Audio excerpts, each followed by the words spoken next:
join us in singing our gathering hymn, There Is No Fear in Love.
Good morning, everyone. Welcome to worship at First Unitarian Church in Portland, Oregon. Our mission is to nurture the individual spirit and together work toward the beloved community. This morning, we welcome our pianist, Signe Lusk, back to the chancel after her medical leave. Many thanks to the congregation for all of your well wishes, and it's really nice to see you back, Signe. I have several announcements for today's events. If you are a parent or caregiver in the learning community, today at 12:30 is an opportunity to meet with a ministerial search committee to share your ideas, hopes, and interests for a new senior minister. Please check your learning community email for the Zoom link. Also today at 12:30, Reverend Bill will hold his quarterly Q&A.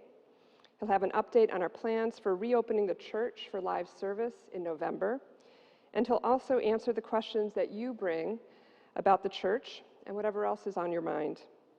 In addition, there will be a financial update from the Board of Trustees. And immediately following the service, you are invited to join fellow congregants in our weekly virtual social hour. Right after the service, there will be QR codes for Reverend Bill's Q&A and for the social hour. You can also look at our weekly e-news or go to the church website for updates on these and other church events. Once again, welcome everyone. Reverend Bill will now light our chalice here in the sanctuary. If you have a candle or a chalice at home, I invite you to light it now as well. We are Unitarian Universalists. We light this chalice in faith, in hope, and in love.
The words of Audre Lorde.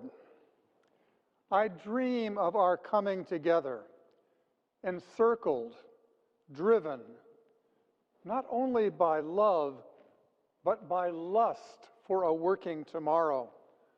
The flights of this journey mapless, uncertain, and necessary as water. Come now, and let us worship, and join in singing our first hymn, Make Channels for the Streams of Love.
Please join in our responsive reading. It's drawn from the words of Martin Luther King, Jr. This is where we are. Where do we go from here? First, we must massively assert our dignity and worth. We must stand up amidst a system that still oppresses and develop an unassailable and majestic sense of values. What is needed is a realization that power without love is reckless and abusive, and that love without power is sentimental and anemic. Power at its best is love implementing the demands of justice, and justice at its best is power correcting everything that stands against love. And this is what we must see as we move on. Let's sing together now our doxology, Spirit of Life.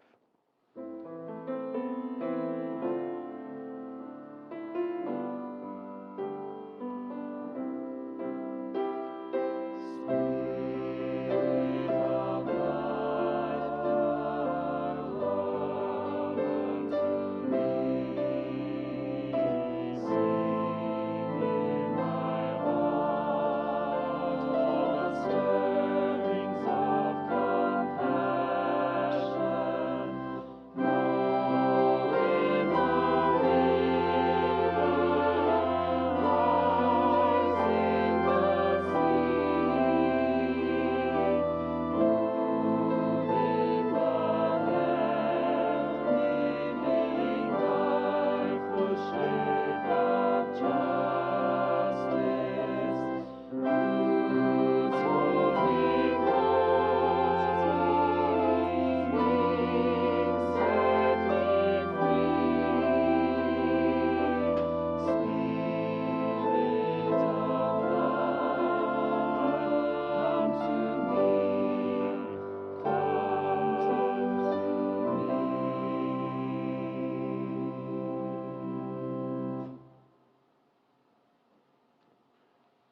This is our season of giving, when we meet the new day. Meeting the new day is the theme of our fundraising this year. It is a message of change and challenge held within a message of hope. Meeting the new day. Let me ask the quartet to get us started. Hope is my philosophy, just needs days in which to be. Love of life means hope for me, born on a new day. You are the new day. We are the new day, and this is our season of giving, when we are all asked to make our gifts and our promises of financial contribution to First Unitarian. We welcome generosity anytime, of course, but for just a few weeks in the fall, we focus on support for this church and set goals that will allow this community to live out its mission in our own lives and its mission in the world.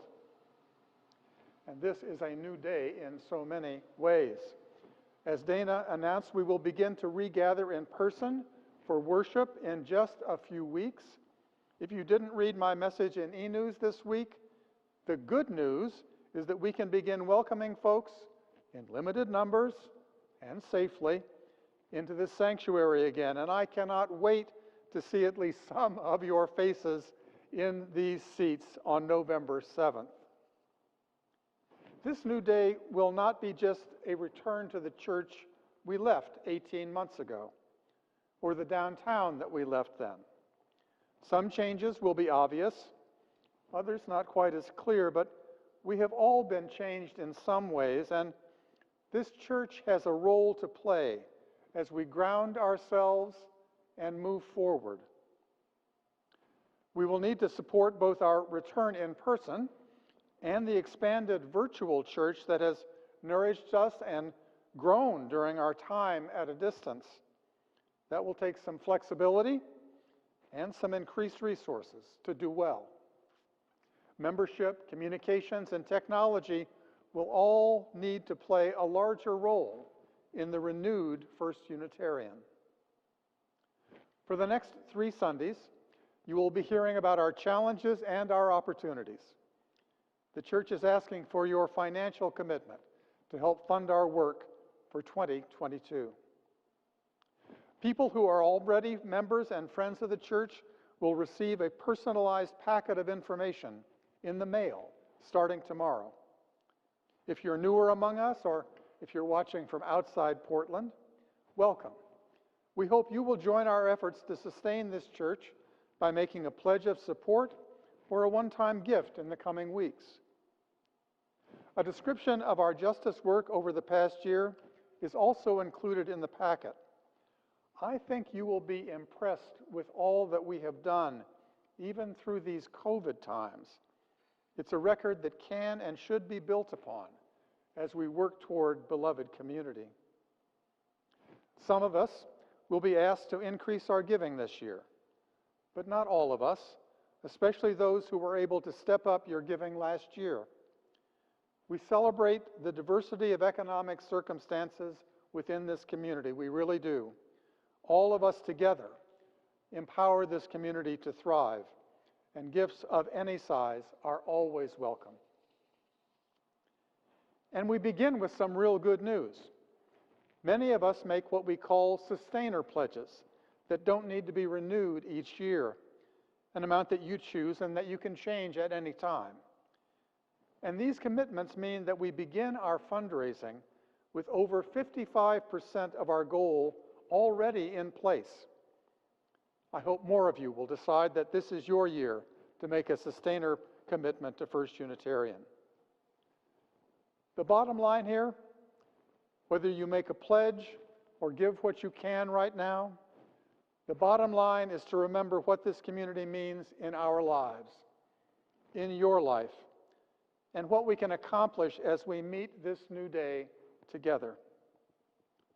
As we kick off this season of giving, Congregant Sue Palmater will offer our first testimony.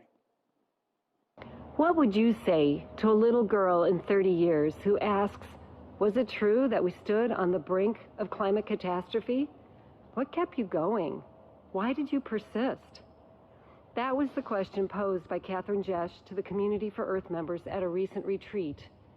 And in an instant, I saw that little girl clearly. She looked a lot like me at age 7. In a moment of deep clarity, I knew my answer. As tears rolled down my cheeks, I told her, I did it for you.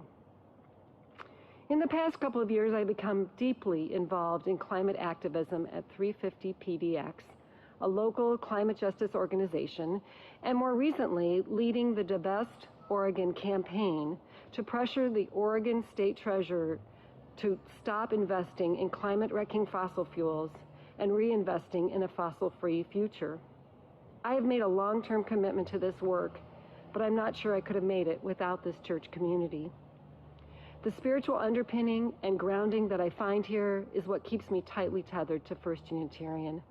From my Wellspring group, my fellow lay ministers, and the Community for Earth, I am surrounded by folks who have a calling to find a way when there sometimes seems to be no way. Through their words and deeds, I draw great strength and am supported in doing the work in right relationship, especially as we endeavor to end white supremacy culture as part of the 8th principle.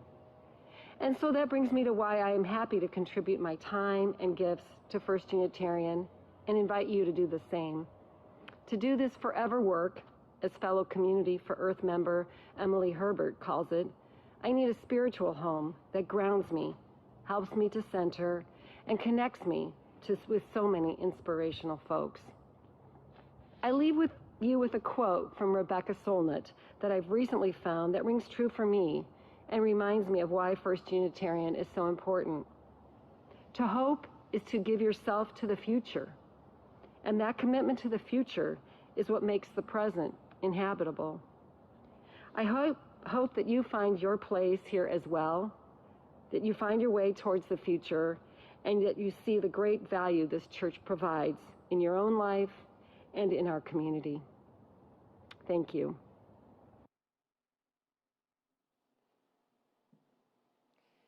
It's our custom at First Unitarian to share our offering each month with an organization or community group in concert with our own mission. This year, our shared offering lifts up climate justice initiatives that move us toward a just transition away from fossil fuels. In October, we share our plate with Honor the Earth, a Native organization that supports Indigenous environmental initiatives. Led by Winona LaDuke, Honor the Earth has been organizing with other women-led Indigenous groups to stop Line 3. The Line 3 tar sands oil pipeline undermines the treaty rights of the Anishinaabe people of northern Minnesota. It crosses their territory where they retain the right to hunt, fish, gather medicines, and harvest rice. Honor the Earth is a critical organization in the large ecosystem of climate justice action across this continent, led by Indigenous leaders and accompanied by faith and climate justice communities. Together, these communities are protesting, making art, engaging in civil disobedience, campaigning, singing, divesting in order to honor Native sovereignty and to end our reliance on fossil fuels. Thank you for your generosity that supports Honor the Earth and helps sustain the justice ministry of this church.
This is the time each week when we hold up the cares and concerns of our community life together. You can send your prayer requests to be held by our ministers and lay ministers to prayer@firstunitarianportland.org. On October 31st, we will be holding our All Souls Litany. This is the day when we remember our community members and loved ones who have died in the last year since November 1st of 2020. Please submit names of people you'd like included to remembrance@firstunitarianportland.org. Names need to be sent by midnight on Tuesday, October 26th. I have some sad news to share this morning. Member Ian Mauser, husband of member Karen Mauser-Dar, died in a traffic accident on Thursday morning. Ian was the founder and director of My Voice Music, which is a Portland nonprofit dedicated to providing music education and experience for children and youth, particularly those in underserved communities. Ian was a few days into a cross-country bike ride fundraiser for My Voice Music when he died. His death is deeply felt throughout Portland and in this community. We hold his wife Karen, who sings in our choir, and his 6-year-old son Jude, who is growing up in our learning community. Today we also have some joys to share. Congregant Mary Weller shares news that her daughter, Leanne Weller, completed her Master's of Science degree in Nutrition and Human Performance. Leanne grew up in this church and was a member of our child care staff. We offer our congratulations. And we're happy to share that our organist, Joe O'Donnell, was recently elected president of the American Institute of Organ Builders. Congratulations, Joe. There you go. Will you pray with me now? Let's take a breath together as we settle into our bodies and into our heart home. Let your heart rise and fall with your next breath. Spirit of love and life, ancestors, God, we give thanks for the opportunity to be together in worship, to breathe together. We are grateful for the presence of love. We hold the members of our community who are riding the tumultuous waves of loss and turmoil, those who are grieving loved ones. May our grieving siblings find refuge in the presence of breath and of love. And may this congregation be a steady source of support, comfort, and community. We extend our circle of concern and love to those in our communities who struggle for security, for safety, for belonging. May we open our hearts and arms with compassion and generosity. Spirit, we also give thanks for the joys and beauty in this life and for the cycles of renewal and hope that come amidst times of loss and uncertainty. We celebrate new beginnings and the joys of accomplishment and recognition in our communities. May the turning of the season help each of us drop into the wisdom of nature that reminds us that all things change. As the fall deepens, may we be reminded there is time to rest, time to tend our bodies and our souls, time to nurture our hearts home. In our times of stillness, may our yearnings unite with the knowledge that we belong and we are loved. May that knowledge ground us through uncertain times, help us live with integrity, with compassion, and always with love. Amen. Let's be together now for a time of silence and meditation.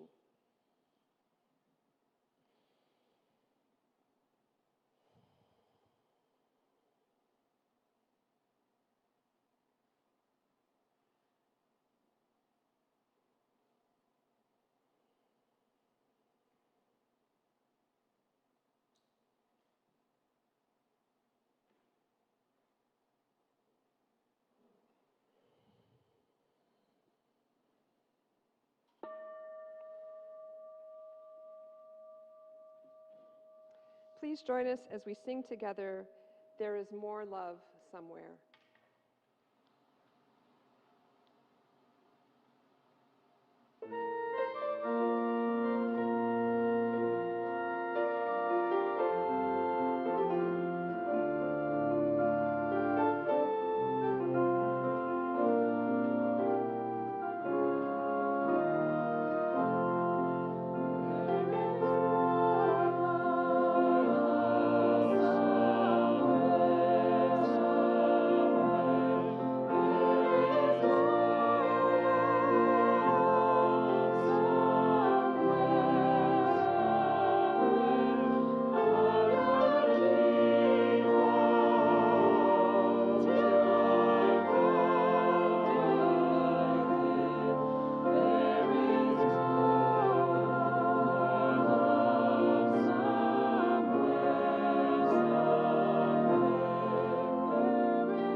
Our reading this morning is called "In the Midst of a World" by Reverend Rebecca Parker.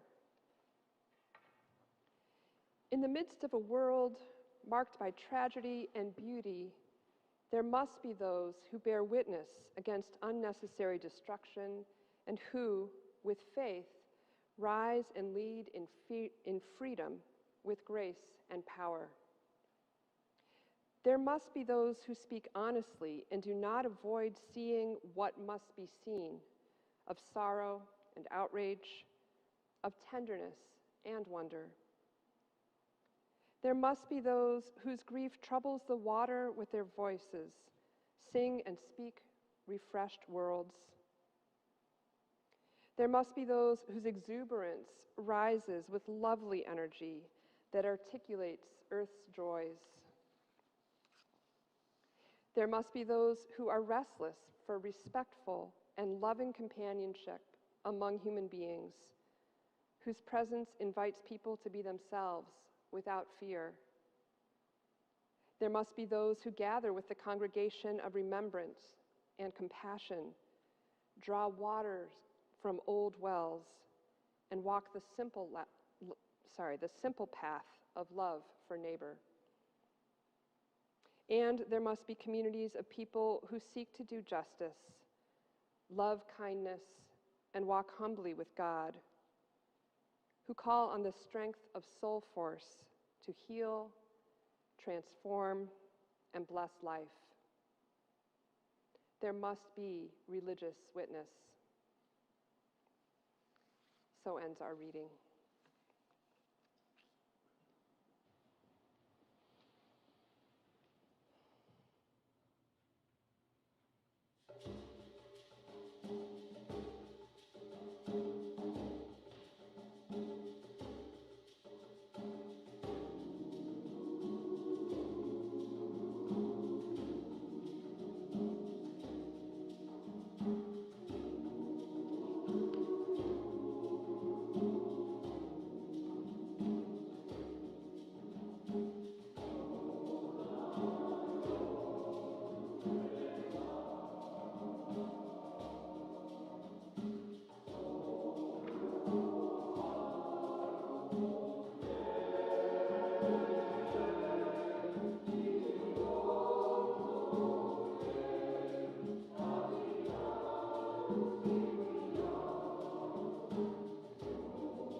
Justice is what love looks like when it speaks in public.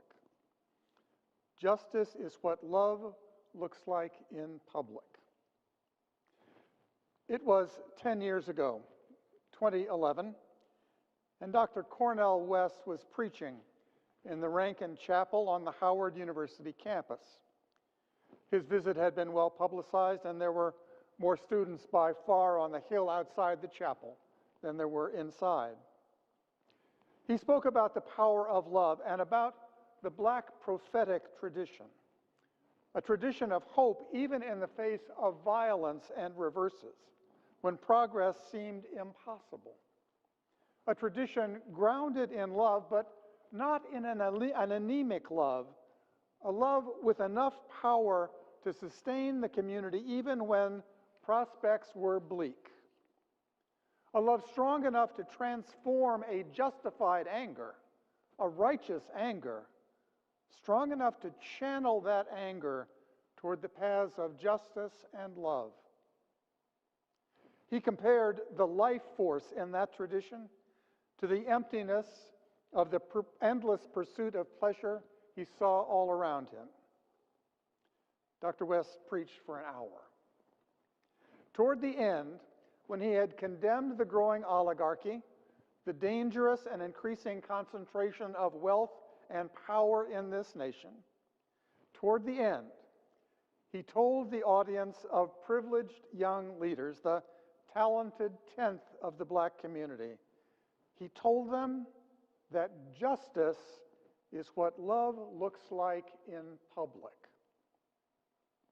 And he told those young leaders, after he had asked them what kind of people they really were and what kind of people they really wanted to be, he told them that when things looked bleakest, to hold their heads high and work for a justice grounded in love. Dr. West repeated some of these same themes in 2015 at the UUA's General Assembly here in Portland. Some of you were there, as was I. Justice is what love looks like in public.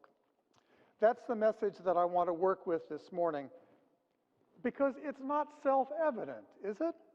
That justice is what love looks like in public? The connection is not immediately clear. How do you get from love, embracing and welcoming love, affirming and forgiving love, how do you get from love through the anger and often the lies, through the divisiveness and the violence that is our current reality? How do you get from love to a justice that must include forgiveness, but a justice that also judges right from wrong, a justice that has a real moral compass, a justice that can be hard-edged, and a justice with the power, to quote Dr. King, with the power to correct everything that stands against love? Where do we search to find a love within us that is strong enough to overcome hate and sustain us on the lifelong journey toward beloved community? A love that Audre Lorde described as a lust for a working tomorrow, a lust, a life force. Where do we find a love that looks like justice when it moves in public? Where do we find that love? Now, not all of us, not many of us, can rely on the Black prophetic tradition directly. That tradition can be an inspiration for the progressives, for the primarily white liberal religious community, but the dangers of misappropriation are very real. And love needs to operate not just by admiring and holding up someone else's experience, but by knowing your own experience, by knowing the truth of your own life, not the stories of other lives. Stories are important here. And our first stop in searching for that love is in the story of that garden, the Garden of Eden. That story presents a picture of human life as whole and pure until knowledge came to us with those first bites of that apple. Until. Deep in our religious DNA in the West is a story and a theology that equates innocence with wholeness. That story offers a theology in which innocence, in which lack of awareness, lack of knowing, is held up as God's desire for us. Where innocence, to translate into our liberal religious language, where innocence is held up as love's instruction for a good and abundant life. Innocence, ignorance, not knowing. Now, we know what lies down the path of the refusal to know and accept the truth. The refusal to know the truth, we know where that leads. We see where that is leading in this nation today and more broadly in the world. The work of justice requires knowing as broadly and as deeply as we can. And for Unitarian Universalists, the most well-educated religious community of folks in the nation, the religious community where love of learning is a defining part of our identity, knowing and searching for more accurate and fuller truth, well, it should be one of our great strengths. Racism, sexism, homophobia, the climate crisis, and ableism, all of the ways that the structure of our world denies so many of us a full humanity. All of those isms require a segregation of knowledge, a selective refusal to know the truth. So, first, a love that points toward justice requires the ability and the willingness to see, to know the world with all of its beauty, but also all of its violence. There must be those who do not avoid seeing what must be seen of both sorrow and outrage, but also tenderness and wonder. A love that points toward justice must be able to know the truth of our world, critical race theory and all. But innocence results in more than just a selective refusal to know. It also requires what Rebecca Parker, the author of our reading, describes as the anesthetization of feeling. The anesthetization of feeling. The shutting off, the closing down of our capacity to feel. Innocence requires a shutting down of too many of the chambers of our hearts. Clinging to an innocence none of us really have means we lose our capacity for real compassion, the ability to feel for and with others, and we lose the capacity to experience and respond to our own participation in those structures that privilege us in some ways and press down on us in others. We lose our capacity to experience the fullness of life. We lose the capacity to truly live. So, here is what we have so far. To discover a justice grounded in love, a justice that is what love looks like in public, we need first to restore our ability to know the world as fully as we can, both the beauty and the brokenness, and develop capacity to respond to the world with full and open hearts, with both compassion and outrage that can then be channeled through love. Are you with me so far? Because there's more. We do a great deal of justice making in this congregation. I mentioned the summary of our justice efforts that's in the mailing most of you will be receiving this week. Extensive work on police violence and support for the movement for Black lives. Portland became an epicenter of resistance with national attention and First Unitarian congregants were there as faithful witnesses, helping to prevent more aggressive federal intervention. Our civil liberties are more secure as a result. So witness on the streets, yes, but also adoption of the eighth principle, work for electoral justice and systemic change through both legislation and legal action, a commitment to service and use of our facilities for community support, work for justice in the Middle East, significant commitment to climate and environmental justice. We work with literally dozens of community partners. Portland United Against Hate, Emerge, Western States Center, Oregon Just Transition Alliance, the Emmanuel Displaced Persons Association 2, 350 PDX, and more. Literally, too many to mention. And we give other organizations over $50,000 a year from our plate collection. The First Unitarian Alliance contributes as well, and many of you provide leadership in the organizations with which we partner. More than 10 justice action groups, plus book groups and study circles to deepen understanding. It is an impressive amount of activity. Read the full report. I think you will find it inspiring. But the point I want to make here is not how extensive our justice work is, but how increasingly it is grounded in relationship with those most impacted in this community.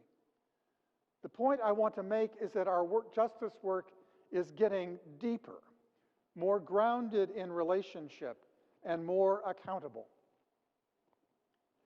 I don't mean to suggest that we have this all figured out. When I spoke with Sue Palmater, who gave our testimony and is providing leadership for Divest Oregon, the demand that the state pension system, some $120 billion worth, be divested from fossil fuel industries and directed toward the green energy economy of the future. When I asked Sue about accountability, she was almost apologetic. She said that she's joined this frontline organization and that one. She goes to meetings and makes relationships, but she hasn't found a deeper level of accountability yet. She's not found it yet, but she's searching for it. She understands its importance, and she's laying the groundwork to make it real. The justice work at First Unitarian is being grounded more and more firmly in relationships where hope for our collective future can flourish. Our justice work is also seeing more and more clearly the connections between issues, how environmental justice and racial justice are not siloed and separate, but both parts of one effort toward a justice based on love. The deepening of relationships and the growing accountability in our work is well worth noting. But in addition, there is a growing understanding and a developing practice of seeing and feeling more deeply.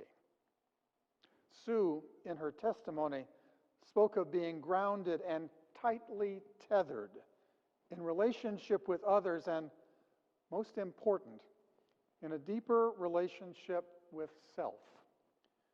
She spoke of finding a way out of no way for herself. She was describing her personal stake in the work of justice. Rebecca Parker describes the point this way. My commitments to justice making, she writes, is both on behalf of the other, my neighbor, whose well-being I desire, and for myself, to whom the gift of life has been given but not yet fully claimed.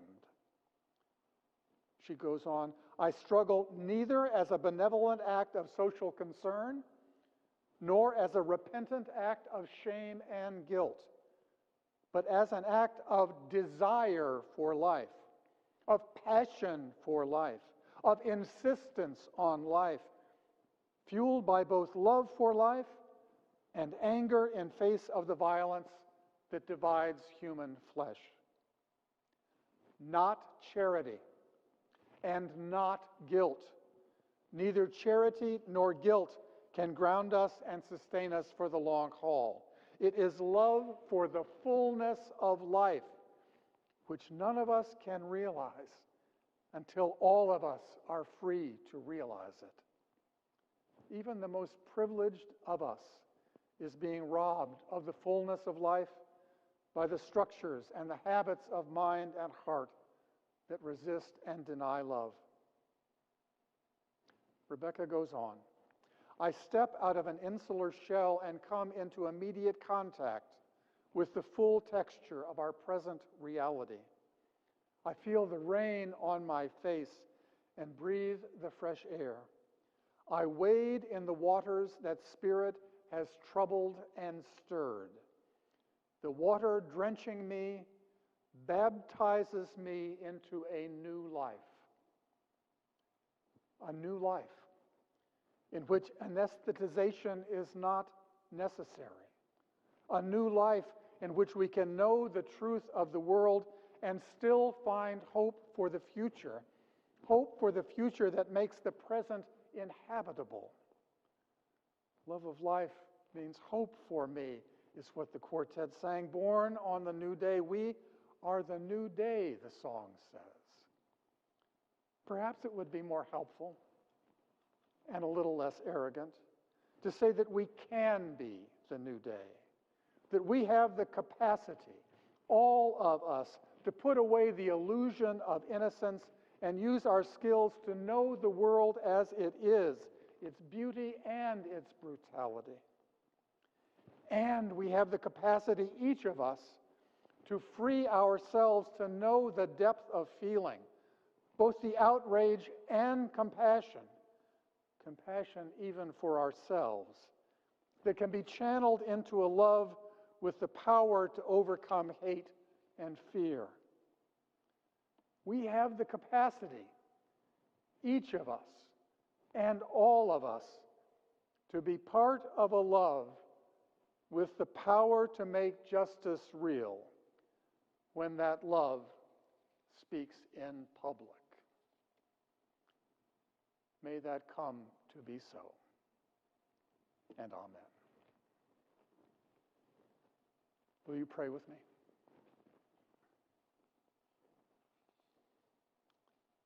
Spirit of life, Spirit of love on which we depend in our lives and for our lives. Power of love that we search for faith to believe is real. Be with us on this day and in this community. These are days when lies pass for wisdom and when posing passes for courage. These are days when we are encouraged to fear and to fight. Gracious Spirit, help us know the power of love as a ground to steady us and as a resource to strengthen our resolve. We are grateful for the many blessings of our lives, and we have learned at least to question how our comfort is purchased with the deprivation of others. Help us find more understanding of the way the world works and hold a firmer vision of how the world could work, should work, can work, must work. And then, Great Spirit, move within us as we answer the call and, bound together by love, work for justice. Amen. Let's sing together, answering the call of love.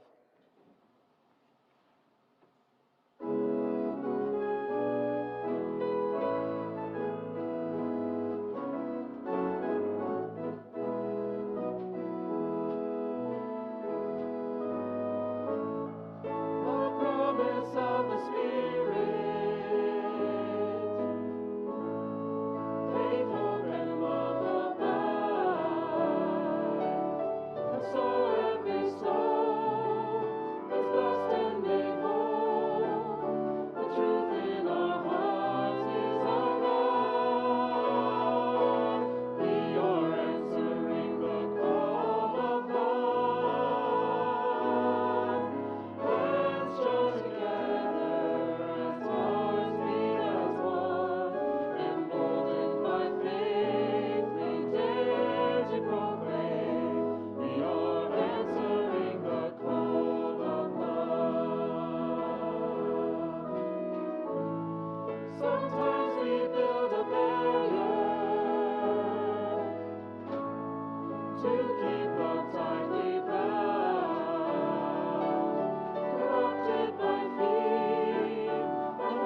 Love's call is far from just a warm feeling.